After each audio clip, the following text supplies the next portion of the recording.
রমজান মানেই হলো আমার আপনার জীবনকে পরিবর্তন করতে হবে। যেই মানুষ 11 মাস পাপ করেছে সেই মানুষ রমজান ঢোকার পরে চিন্তা করে 11 মাস তো করেছি, এখন না হয় একটা মাস আল্লাহর পথে, দিনের পথে, ধর্মের পথে কাটাই, এমন অনেক চিন্তা ভাবনা মানুষের মধ্যে আছে।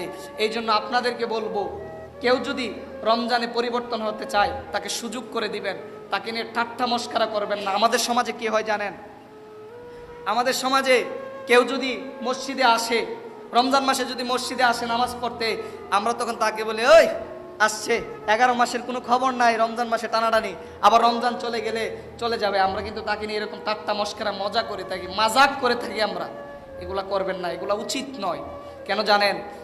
কারণ কাকে কখন কিভাবে আল্লাহ মাফ করবে এটা আল্লাহ মালুম, মানে আল্লাহ তালাই ভালো জানে, আপনি আমি জানি না।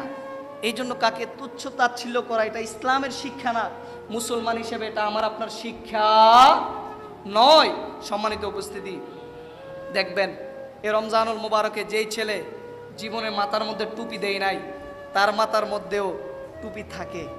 এই রমজানুল মুবারকে যেই ছেলে মসজিদের পাশ দিয়ে চলে যাওয়ার সময় হতো সব সময় চলে যাইতো, কিন্তু যখন মসজিদ থেকে আজান আসে রমজানুল মুবারকে মসজিদে আসে, মসজিদে ঢুকে। এই রমজানুল মুবারকে যেই ছেলে মসজিদের পাশ দিয়ে চলে গেছে, আজান হয়েছে, নামাজের জন্য আসে নাই, সেই ছেলে মসজিদে ইফতারি নিয়ে আসে।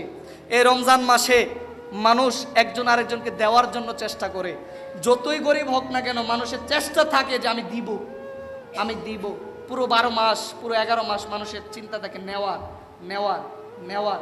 কিন্তু কিছু কিছু মানুষের পরিবর্তনটা এমন আসে, তারা চিন্তা করে আমি দিব, শুধু সবসময় দেওয়ার চিন্তায় থাকে। এই জন্য রমজানুল মুবারকে কারো পরিবর্তন দেখে ঠাট্টা করা যাবে, আমরা কারো পরিবর্তন দেখে ঠাট্টা করবো না। আল্লাহ তাআলা আমাদেরকে এই সমস্ত মাজাক থেকে হেফাজত করুক, সকলে পড়ি আমিন।